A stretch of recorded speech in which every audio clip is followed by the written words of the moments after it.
1757 সালের 23শে জুন একদিকে মাত্র 3000 সৈন্য নিয়ে ব্রিটিশ ইস্ট ইন্ডিয়া কোম্পানি, অন্যদিকে 50,000 সৈন্যের বিশাল বাহিনী নিয়ে বাংলার শেষ স্বাধীন নবাব সিরাজউদ্দৌলা।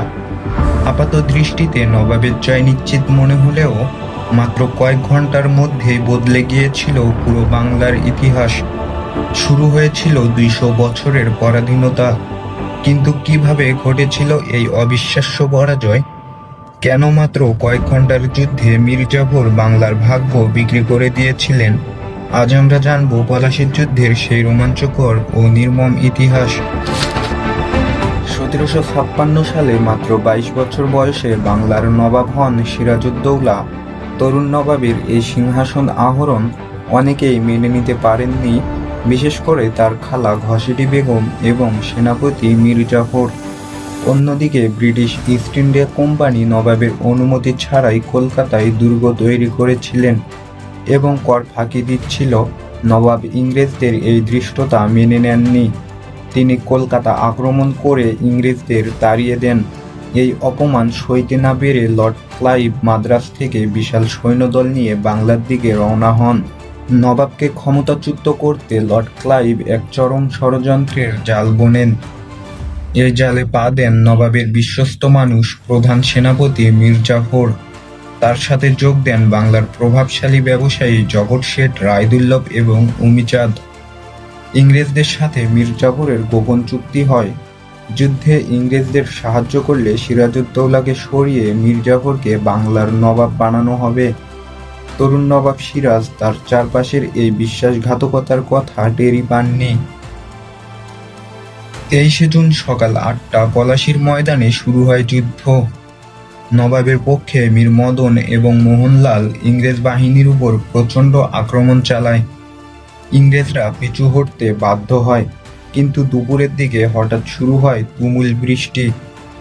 ইংরেজরা তাদের বারুদ ত্রিপল দিয়ে ঢেকে রাখলেও নবাবের বারুদ বৃষ্টিতে ভিজে নষ্ট হয়ে যায়। ঠিক এই সংকটময় মুহূর্তে কামানের গোলায় শহীদ হন বীর সেনাপতি মীর মদন। মীর মদনের মৃত্যুর পর নবাব কিছুটা ভয় পেয়ে যান। তিনি মীর জাফরের কাছে সাহায্য চান। মীর জাফর কোরআন ছুঁয়ে নবাবকে রক্ষার শপথ নিলেও ভিতরে ভিতরে চূড়ান্ত চালটি চালেন। তিনি নবাবকে যুদ্ধ থামানোর ভুল পরামর্শ দেন এবং বলেন পরদিন সকালে যুদ্ধ করতে। নবাবের সৈন্য যখন যাচ্ছিল ঠিক তখনই মীর জাফরের ইশারায় লর্ড ক্লাইভ পেছন থেকে অতর্কিত আক্রমণ করে। নবাবের বিশাল বাহিনী যুদ্ধ না করে মীর জাফরের আদেশে দাঁড়িয়ে রইল, আর ইংরেজ সেনা পুরো বাংলা জয় করে নিল। যুদ্ধক্ষেত্র থেকে পালিয়েও রক্ষা হয়নি নবাবের। মীর জাফরের পুত্র মিরনের আদেশে মোহাম্মদী বেগ নবাব সিরাজকে নির্মমভাবে হত্যা করে। মীর জাফর বাংলার পুতুল নবাব হলেও ক্ষমতার আসল চাবিকাঠি চলে যায় ইংরেজদের হাতে। পলাশীর যুদ্ধের মাধ্যমে ভারতের ব্রিটিশ শাসনের ভিত্তি স্থাপিত হয়, যা স্থায়ী হয়েছিল দীর্ঘ 190 বছর। একটি মাত্র ভুল সিদ্ধান্ত আর চরম বিশ্বাসঘাতকতা কিভাবে একটি স্বাধীন দেশকে পরাধীনতার অন্ধকারে ঠেলে দিতে পারে, তার সবচেয়ে বড় উদাহরণ পলাশীর যুদ্ধ।